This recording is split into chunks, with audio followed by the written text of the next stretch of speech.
Dear friends in Jesus Christ, today's gospel invites us to move more in the direction of God's ways, to become more like the Father and less like either of his sons.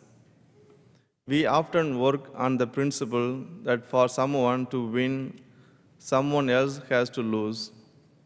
This is evidently true in some areas of our life, such as sports. If two teams are playing, only one team can win. The winners and losers syndrome operates into other areas of life as well. If one child in a family gets a gift, it can often create something of a crisis for other children who can easily feel neglected. It is not only children who can feel hard done, but if others seems to benefit.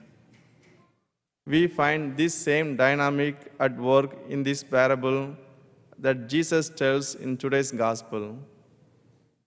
The fuss that the father made over his younger son, who had returned home after making a fool of himself abroad, left the older son feeling that he was being neglected.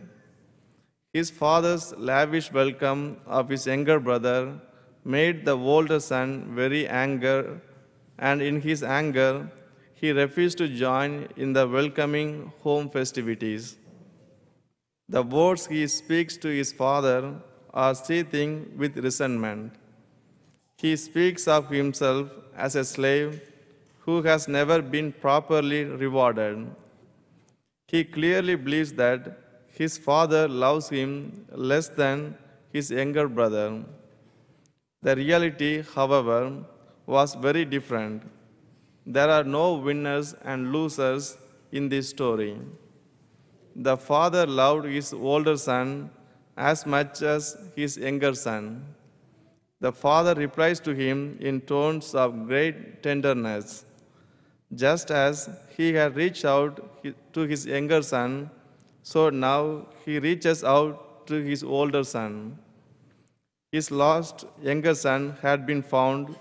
The one who had been as good as dead had come back to life. And that was a good reason for everyone to celebrate. The father is saying to his older son, "Come and celebrate with us." The story ends with that invitation. We are not told whether the older son joined in the celebration or stayed outside, nursing his sense of grievance. Jesus paints a picture of a father who was incapable of showing favoritism because he loved all of his children equally. There were no winners and losers in his family. All were winners. All were equally graced by the Father's tender and forgiving love. The Father loved the rule breaker and the rule keeper equally, the rebel son and as much as the dutiful son. In painting such a picture of a human father, Jesus was really painting a portrait of himself and also of the God whom he was sent into the world to reveal. Jesus is saying to us that God's love does not discriminate between people. Because it does not discriminate, it can appear extravagant and even foolhardy by human standards. Such as God has no favorite children. All of God's children are equally favored. The discrimination is not on God's side, but on the human side. Some, like the younger son, allow themselves to be embraced by God's love. Others, like the older son, hold themselves aloof from such a love. Jesus was saying this, through this story, here is a God who can be trusted, in whose presence we can feel confident. Here is a God who welcomes us whenever we turn towards him. even when we behave selfishly and foolishly, even when in our anger we stand aloof from God and from others. This is the good news that Jesus came to preach and that many of his contemporaries found so scandalous. This remains good news for all of us today. We need a God that we can trust, whose love is reliable, not a God who is moody or unpredictable. There is something very reassuring about the Father in the story that Jesus tells. He can take all the negativity that is thrown at him from within his own family, and it does not change him. He is the same person at the end of the story as he was at the beginning.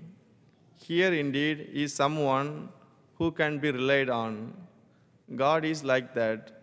Jesus is saying, God is the same yesterday, today, and tomorrow. The one who was, the one who is, and the one who is to come. We are the one who changes all the time. Sometimes we can be more like the younger son, insisting on what we want without much thought for the consequence for others. At other times, we can be like the older son, full of resentment and self-pity. Wherever we are, whoever we are, Jesus tells that God comes out to meet us, to embrace us, and thereby to transform us so that we end up more like the Father and less like either of his two sons. It is the Father in the story, at the end of the day, we are called to become.